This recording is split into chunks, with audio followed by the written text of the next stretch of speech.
Okay, so we're into part four, a little bit about compensation, and then we're going to get into sensation here.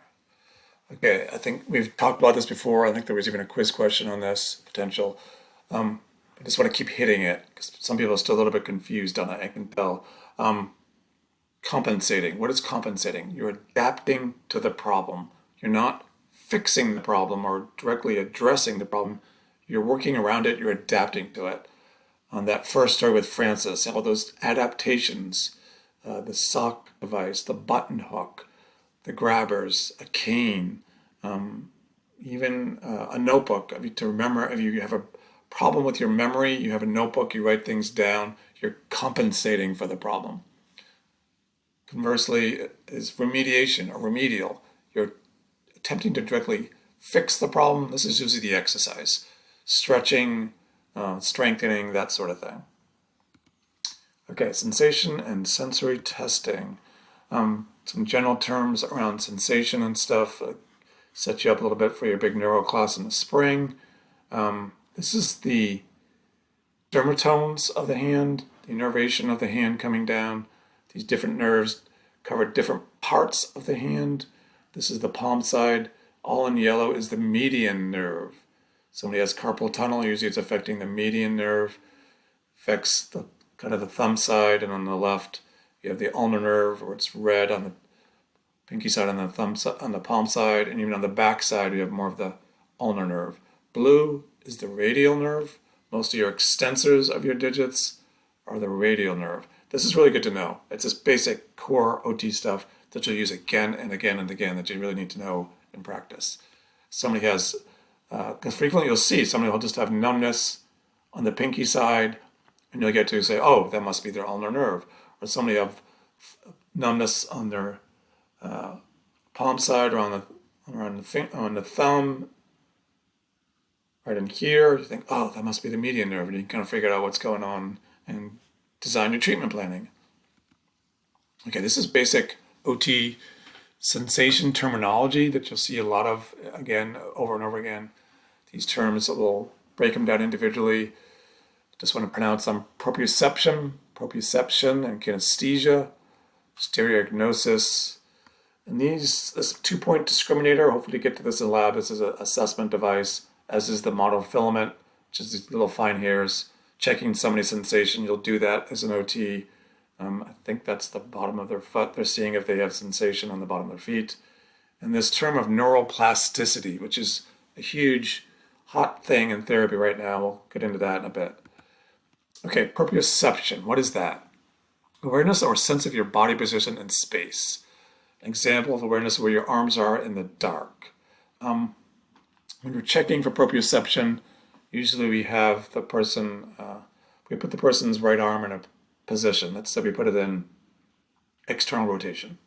And we have them close their eyes and we say, can you match it with your left arm? And if somebody has poor proprioception, they will not be able to match the left to the right arm. They have a poor awareness of where their body is in space.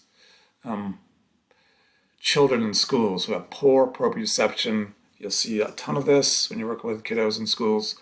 A poor coordination. They're clumsy. They kind of stick out on the playground. They can't really do the sports like the other kids. They have poor awareness of their body in space. And then a form of proprioception that's higher level is kinesthesia. It's awareness of your body position in space, again, but kind of as you're moving. Awareness, a sense of body movement, a movement sense. An example, awareness of leg position as you catch a football while running. Athletes have really high levels professional athletes, high levels of kinesthesia.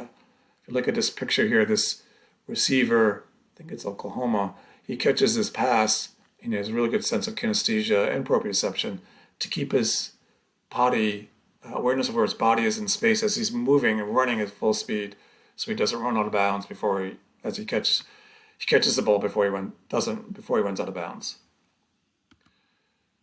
Stereognosis. Is this a confusing one? Try not to make it too complicated. Just the ability to recognize an object without visual auditory information. When you reach into your hand to grab a coin, let's say you're People don't use money anymore. But let's say you're buying something at the store and it's just it costs $1.55 and you need a nickel and you have a dime and a penny and a nickel in your pocket. You can't see those coins, but you reach in with your hand and you feel them and you use your stereognosis ability to distinguish, oh, there's the nickel, and you pull it out and pay with the nickel to get the change. Stevie Wonder, who probably a lot of you don't even know who he is, he's a famous piano player who is blind. Plays the piano at a high level, and he's blind. He has a high level of stereognosis because he's feeling those keys playing that piano without seeing them. Okay, here's the neuroplasticity. What is neuroplasticity? It's the brain's ability to form new neural connections and reorganize itself. This allows for the brain to overcome injury. We'll see patients who've had injuries to their brains. They've had a stroke, they've had a traumatic injury to their traumatic brain injury from a car accident or explosion, and the cells within their brains have been damaged or killed in a lot of cases. So what does the brain do? Does it just give up and say we cannot talk or walk for the rest of your life? No, it reorganizes itself. Some of those cells kind of come back to life, and it just does this whole thing where it's reinvents itself in a sense, and it recovers to a degree. People, when you're younger, you're able to do this better. A baby, what is a baby doing? Through their early stages of their life, they have this great neuroplasticity. The brain is forming and reforming into these different parts to learn these different tasks they need to function in society. But even as an adult, we've learned that there is a degree of neuroplasticity, neuroregeneration in people's brains, and we've designed new therapies that really seem to drive this neuroplasticity. This is what I was talking about, the new research, the new trend in therapy is to drive neuroplasticity. Just the certification thing around Parkinson's disease, something called LSVT, big therapy, drives this neuroplasticity through repetition, exercises, new novel experiences. You'll get more of this later. Constraint-induced therapy, what is that, if you haven't heard that? Commonly they do it with stroke individuals had a stroke, let's say it's affected their left arm. The left arm works some, but not like it used to, and the right arm is intact, it works fine. What they do is they restrain the restraint to their good arm.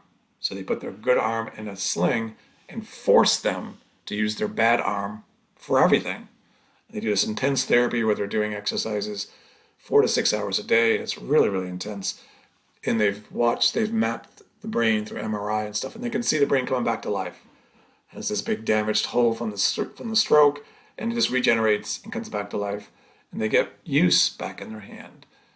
Real exciting stuff. Constraint-induced therapy, all examples of neuroplasticity. You'll get more of this as you work your way through the program. Just some basic stuff. I think you've probably already had sensation overview, CNS, the brain and the spinal cord. You'll see this one with the strokes, the traumatic brain injuries. And there's the peripheral nerves. When somebody cut their hand, they may get a damaged peripheral nerve, a burn, a fracture. So we have the CNS, which is up here, the cord, and then all these peripheral nerves.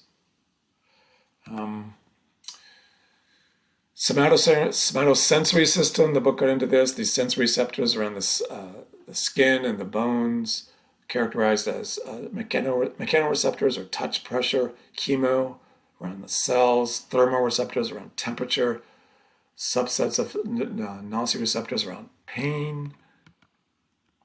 Disturbances in the somatosensory system result in paresthesia, which is tingling, commonly see that, hyperalgesia, which is increased pain, and hypersensitivity, which is increased sensory pain, sensitivity. And some of the things more, down to the real world where you're going to see stuff, what you'll see a lot of is something called diabetic neuropathy. Some of you may be familiar with this. Diabetes does a dozen different evils to the body. If there's one diagnosis you'll see more than any other in rehab, I believe it's probably going to be diabetes.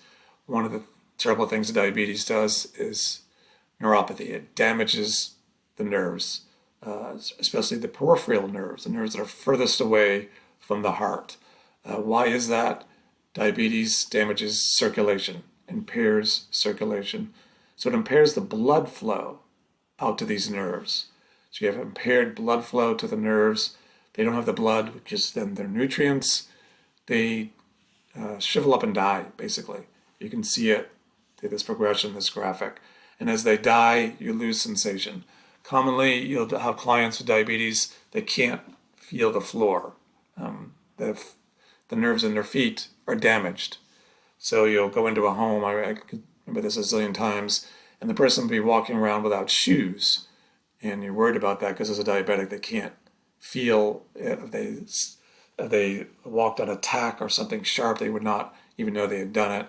So you say, you need to wear your shoes. And they say, well, I can't feel the floor. I feel like I'm going to fall.